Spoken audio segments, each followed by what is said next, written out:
In the bowl of your stand mixer, or a big bowl if you're making this by hand, add 3/4 cup of warm water. It's about 100 to 110 degrees. And if it's a cold day and your bowl is ice cold, just run it under some hot water like I did earlier, swish it around and dump it out. That way the yeast will be nice and happy, because hot water can go ice cold if you put it in a cold bowl really fast. To our warm water, we're adding a 1/4 ounce packet or 7 grams of active dry yeast, not instant yeast. In this video, you'll discover how to make pizza dough and how to use it to make a delicious pizza. It's so simple and easy, and you might just not go back to store-bought again. From garlic knots to stromboli and calzones, even sweet treats, this dough can do it all. Our yeast need a little bit of food to wake up, so I'm adding 1 teaspoon of granulated sugar in here. You could also use honey or brown sugar instead if you like. Give this a mix. And set this aside for 5 to 7 minutes, or until you see a nice foamy head on top. That means the yeast have woken up and they're alive. If there is no frothy head, your yeast are not in good shape, so do not proceed. Start over again with the new batch. The yeast might be old, maybe the water was too hot. We don't know, but your pizza dough will not rise, so it must be foamy. By the way, if you want to double this recipe, which I do all the time, my kids love making pizza dough at home, and they do it by hand from scratch, so you can totally double the recipe. All you have to do is double everything except the yeast. You could double the yeast if you want, but you don't need to. They can handle that much more flour really easily. It's been 5 minutes and my yeast is nice and foamy. Come take a look. Bubbles everywhere. If you haven't subscribed to the channel but you love delicious things, hit that sub button. There's 2 new recipes every week and always something delicious around the corner. Time to add the flour in, 2 cups or 240 grams, and you have a choice. Today I'm using all-purpose flour. You have a ton of options though. If you want a chewier pizza, go for bread flour. If you want to have a thinner, crisp pizza that has good chew, use 00 flour. If you're wondering why bread flour is different, it just has more protein or gluten, and that gives you that chewy characteristic that some people love in their chocolate chip cookies and pizza. All right, for some contrast, 3/4 teaspoon of salt, and we're also adding in 2 teaspoons of sugar. So we have a total of 3 in the recipe. And once again, if you wanted to use honey, you could. Brown sugar, that works too. We're also adding in 1 tablespoon of olive oil. There we go. Now we're gonna pop this into our stand mixer. When my kids and I make this at home, they get 2 big bowls, 2 measuring cups for the water, and they mix it all by hand. First with a wooden spoon, and then they just knead it on the counter. It's a great way to spend some time on the weekend because it gets some energy out, it's really tactile, and it's delicious at the end of the day. We're gonna mix on low for about a minute or until the dough comes together, and then we can increase speed to medium-low. My dough's come together, and now we're gonna increase speed to medium-low and run the mixer for about 5 minutes or until it comes together in a ball and has some elasticity to it. If you're doing this by hand, wooden spoon is out, and once it's come together in a shaggy mixture, you can dump it out onto the counter and get to kneading. You will need to flour your hands and have some flour ready at the countertop because it can get sticky. Okay.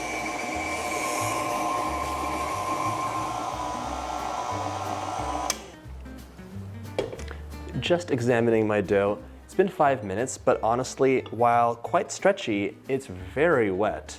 There might have been a little bit too much moisture in the air. Maybe you added a bit too much water, who knows, but in either case, a tablespoon or 2 of flour will fix everything. And conversely, if your dough seems really dry, just add a few tablespoons of warm water in, a tablespoon at a time, until it comes together. The pendulum can swing both ways, and it's not your fault.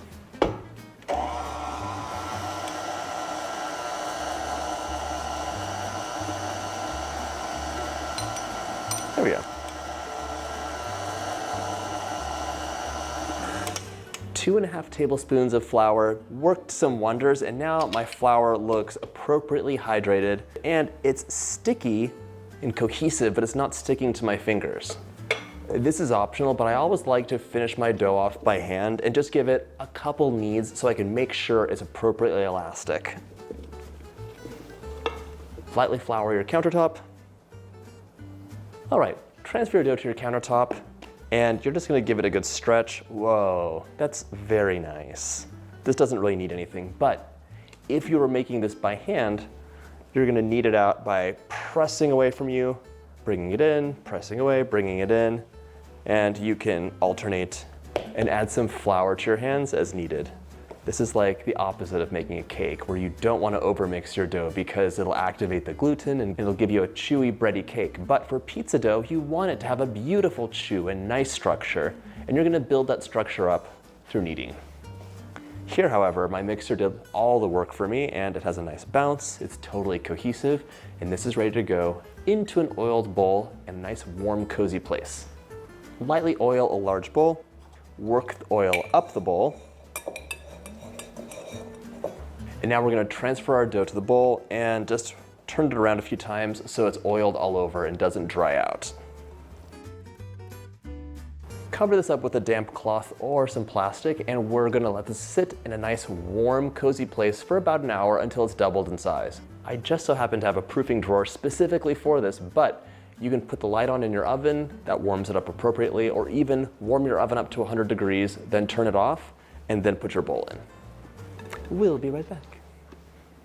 If you want some extra flavor in your crust, try adding a teaspoon of one of your favorite dried herbs. You could add rosemary, oregano, even Italian seasoning, or half a teaspoon of garlic or onion powder. These are all totally optional though. My only point is that you can make this crust your own, and it's so versatile.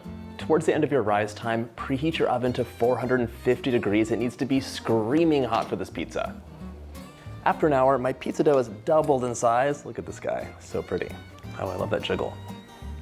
Right now you have a choice. You can use a pizza stone. Mine is lost, I don't know where it is. Or you can use a baking sheet, and you can either roll this out on a counter, or you can form it with your hands, or you can just spread it out on the baking sheet. If you're doing that, lightly flour it or grab some semolina or cornmeal and spread that around. But don't add too much because nobody wants like a big bite of flour or cornmeal when they have their pizza. Okay, punch your dough down. There we go.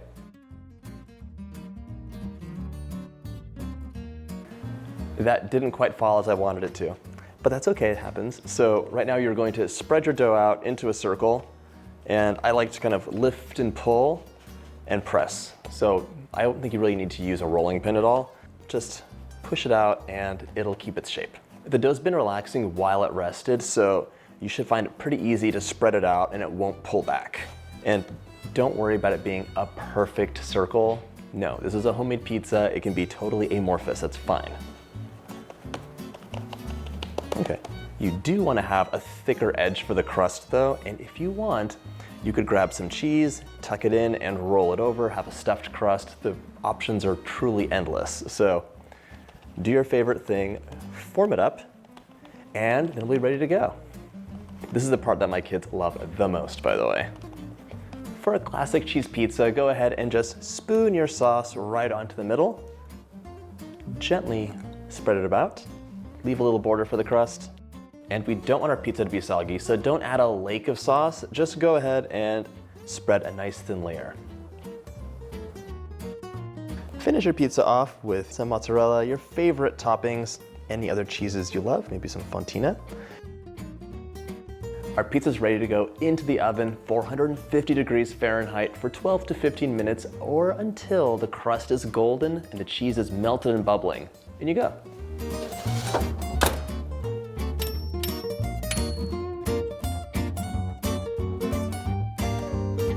Give your pizza a slice and it's ready to enjoy. How could you say no to pizza? It's delicious, and I love this crisp crust that has a great chew and is the perfect vehicle for delicious pizza. I hope you get a chance